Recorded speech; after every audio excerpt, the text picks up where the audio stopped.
सेवा की। त्रिवेंद्रमपुरम जितने भी तीर्थ हैं हर चारों चक्कर लगाया। फिर 8 साल जय गुरुदेव जी के बताए हुए मार्ग पर चले, राधा स्वामी पंथ से के 5 नामों का सुमिरन किया।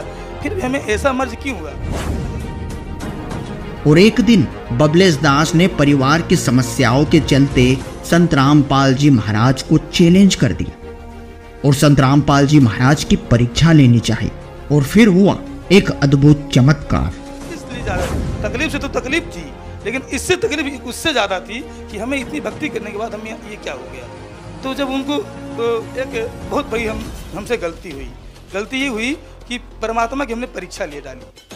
वो परमात्मा संत रामपाल जी महाराज की परीक्षा के हम कैसे लिए, हम आपको बताना चाहूँगा कि हे परमात्मा, अगर मम्मी का हमारे कष्ट दूर हो जाएगा, अगर हमें दूसरी जगह कहीं अस्पताल में नहीं जाना पड़े, किसी कहीं नहीं जाना पड़े, तो हम सब पूरा घर सही थे, पूरा परिवार सही थे आपके यहाँ आके।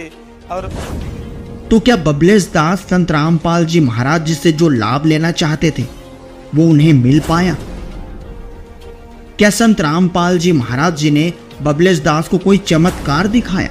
आइए जानते हैं इस वीडियो में। नमस्कार सर। सर क्या नाम है आपका? बबलेश गुप्ता सर। बबलेश जी कहाँ से आए आप? सर सीधी जिले के बाहरी तहसील से आए हैं सर।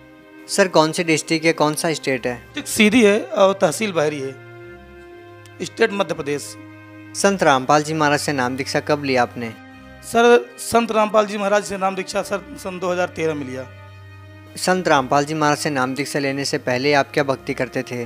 सर संत रामपाल जी महाराज जी के नाम उद्देश्य लेने के पहले हम बहुत दर दर भटके, न जाने कितने देवी देवताओं के सामने अपने माथा टेका।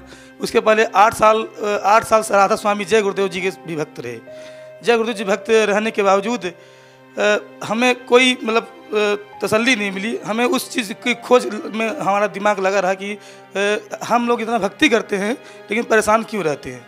जय गुरुदेव पंथ में आपने नाम दीक्षा किस संत से ली? उनका नाम तुलसीदास जी है और जय गुरुदेव जी के नाम से जाने जाते हैं वो। सर जय गुरुदेव जो पंथ है उसमें लोग लाखों की संख्या में जुड़े हुए हैं, आप भी वहाँ से जुड़े हुए थे, तो आपने वहाँ से नाम दीक्षा ले रखी थी, तो फिर संत रामपाल जी महाराज से नाम दीक्षा क्यों ली दोबारा?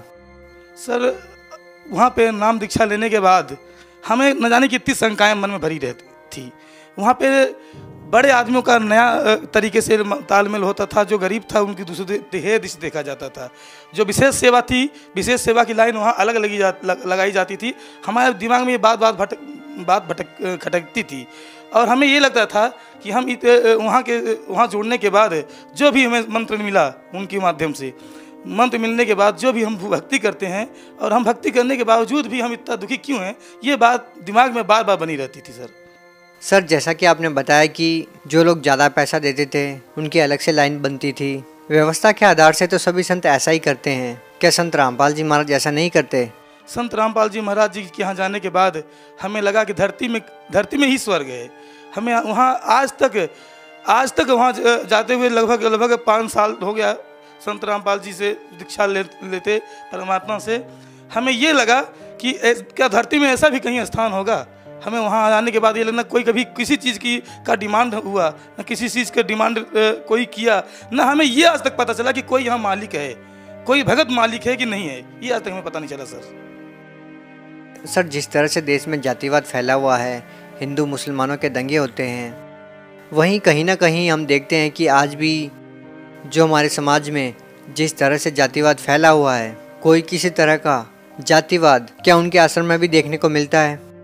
वहाँ पर सर ये तो आपको हमने पहले बताया कि वहाँ जाने के बाद सिर्फ हमें सबसे बड़ी मोस्ट चीज़ यही लगी सर कि वहाँ पे कोई अगर किसी से एक बार पूछा भी जाए ना कि सर कभी क्या होता है कि कभी लोग कहते हैं कि हमेशा इस संत मत में छोटे व्यक्ति ही जुड़ते हैं। हमें लगा कि ऐसा भी होता है क्या? तो वहाँ हमने कई जन लोगों से नाम पूछने का प्रयास किया, जात पूछने का प्रयास किया, तो वो सब अपने सामने दास लगाए। हमें लगा कि उन्होंने कहा कौन सा भाई अपना बिरादरी तो बताओ। उन्होंने कहा कि भैया हम मानव हैं। उनकी फर्स्ट लाइन में परमात्मा संत रामपाल जी की फर्स्ट लाइन में सिर्फ यही है कि हिंदू मुस्लिम सिख ईसाई धर्म कोई नहीं नारा, जी हमारी जाति है मानव धर्म हमारा। तो हमें लगा कि नहीं ये सच्चा स्थान है और वहाँ जुड़ने के बाद हमें लगा कि नहीं यहाँ पे जुड़ना चाहिए। सर आपने संत रामपाल जी महाराज के सतलोक आश्रम में देखा कि वहाँ पर कोई जातिवाद नहीं है, लोग मिलजुल कर प्यार से रहते हैं, फिर भी लोग संत रामपाल जी महाराज से या किसी संत से नाम इसलिए लेंगे, भक्ति इसलिए करते हैं लोग ताकि उनको शारीरिक लाभ मिले, मानसिक लाभ मिले, आध्यात्मिक लाभ मिले। हम आपसे पूछना चाहेंगे, संत रामपाल जी महाराज से नाम दीक्षा लेने के बाद आपको क्या लाभ मिले? देखिए सर, ऐसा है, पहले तो सारे भगत समाज जितने भी संत लोग हैं वो वहाँ पे सिर्फ जाते हैं अपने स्वार्थ सिद्ध करने के लिए।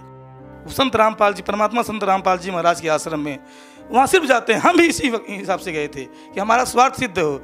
वहाँ पे जाने के बाद जब परमात्मा अपनी जान देते हैं, तत्व जान देते हैं, उस टाइम में लगता है कि ये तो बोनस है, बोनस के परमात्मा सिर्फ बोनस के माध्यम से हम लोगों को सिर्फ ठीक करेंगे। यहाँ आने का जो मतलब था वो तो सिर्फ हम लोग अपने स्वार्थ के लिए गए थे कि हमारा स्वार्थ सिद्ध हो जाए। लेकिन वहाँ जाने के बाद ये लगा, वहाँ का जब तत्व जान मिला तो ये लगा कि नहीं, परमात्मा से संत रामपाल जी महाराज इस धरती के पालनहार हैं, तारणहार है, उनसे बड़ा इस धरती में कोई संत नहीं है। सर, आपने कहा कि आपने संत रामपाल जी महाराज से नाम दीक्षा स्वार्थवश ली, आपका कोई स्वार्थ था। हम आपसे जानना चाहेंगे कि आपका क्या स्वार्थ था, किस स्वार्थ के लिए आपने संत रामपाल जी महाराज से नाम दीक्षा ली? वो सर, जो सबसे बड़ी समस्या थी तो हमारे माता जी के पास थी। हमारे घर में हमारी माता जी को ईगो था। ईगो ये था कि हम चारों धाम कर चुके हैं, कोई हमारे दरवाजे से प्यासा नहीं जाता, सबको देते हैं, सबको खिलाते हैं, सबको पिलाते हैं, सब कुछ धर्म करते हैं। वास्तव में वो धर्मात्मा थी और वो सब कुछ देती, खिलाती पिलाती रहती थी। चारों धाम गई, बहुत कष्ट झेला, हर आश्रम माने देवी देवताओं के पास जाके चारों धाम होके आई। लेकिन इसके बाद जय गुरुदेव से उनको नामदान मिला। जय गुरुदेव नामदान लेने के बाद जब उनको एक असाध्य मर्ज का सामना करना पड़ा तो उनको बहुत तकलीफ हुई। मर्ज की वजह से कम, लेकिन अपने इसके वजह से तकलीफ इस वजह से उनको ज़्यादा हुई कि हम इतने धर्मात्मा, हम ये सब कुछ किए, चारों धाम किए, शंकर जी के पास गए, भगवान के पास गए, केदारनाथ, स्वामीनाथ, बैजनाथ धाम, हर जगह पहुँचे।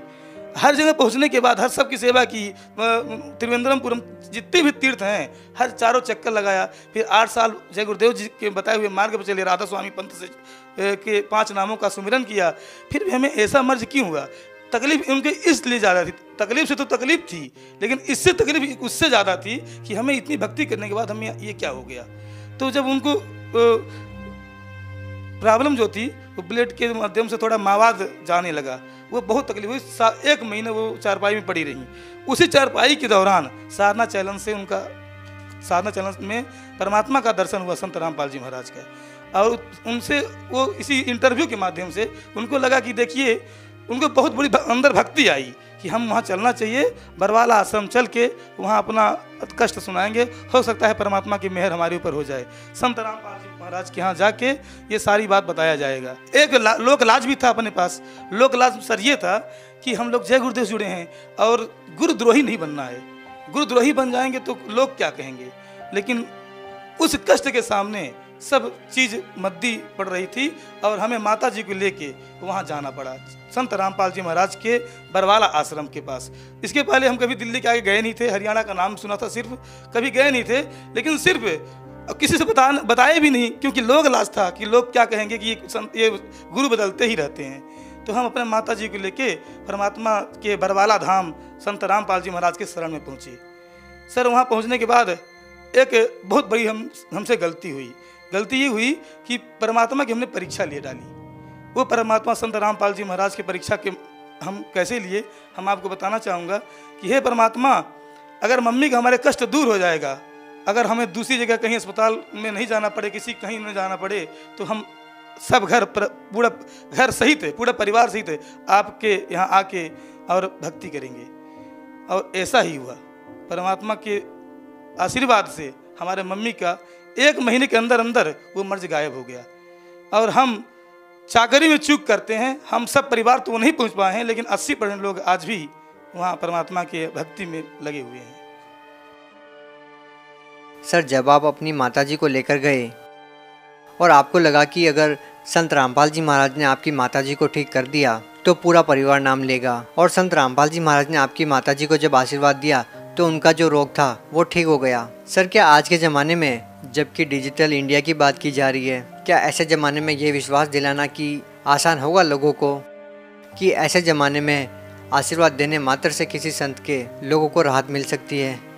सर, मैं ये दावे के साथ कह सकता हूँ कि लोग एक बार वहाँ विश्वास करके परमात्मा के पास दरबार में पहुँचे हैं। और जितनी भी वाणियाँ बनी हुई हैं सब कबीर वाणी से ही बना हुआ है। ये संसार में जितनी वाणी जितनी धर्म बने हुए हैं सबकी उत्पत्ति कबीर साहब से हुई है।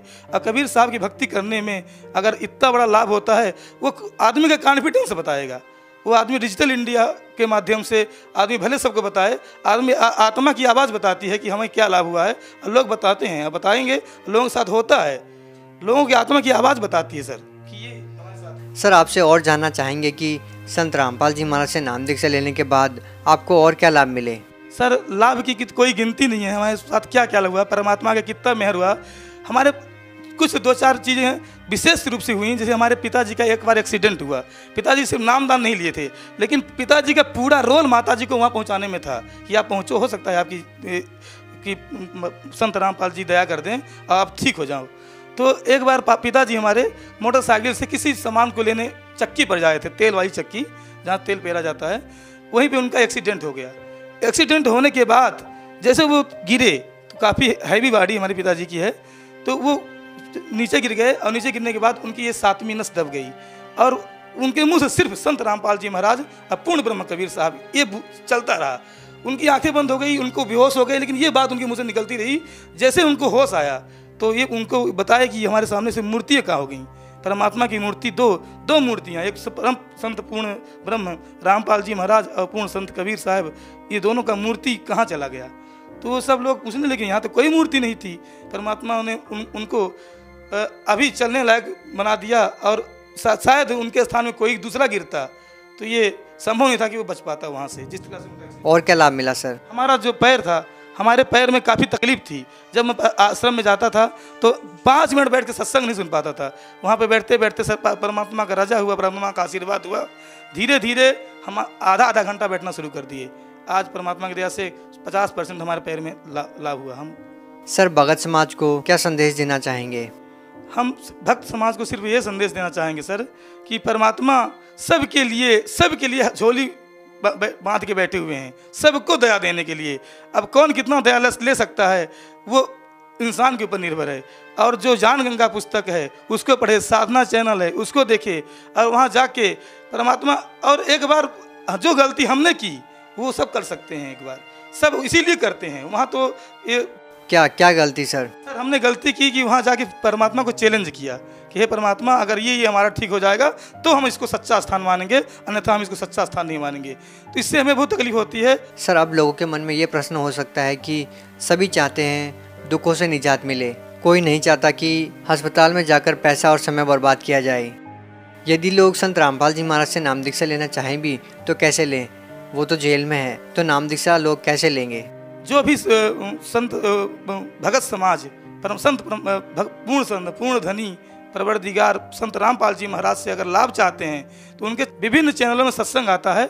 उन सत्संग में उस विभिन्न चैनलों के माध्यम से ज्ञान अर्जन करके, ज्ञान तत्व ज्ञान प्राप्त करके, और न जाने कितने उसमें उसके नीचे मोटी पट्टी में भगतों का नंबर आता है, उनसे संपर्क करके वहाँ जा सकते हैं। और मैं चैलेंज करता हूँ कि उनकी हर समस्या का समाधान परमात्मा के दरवाजे पर होगा।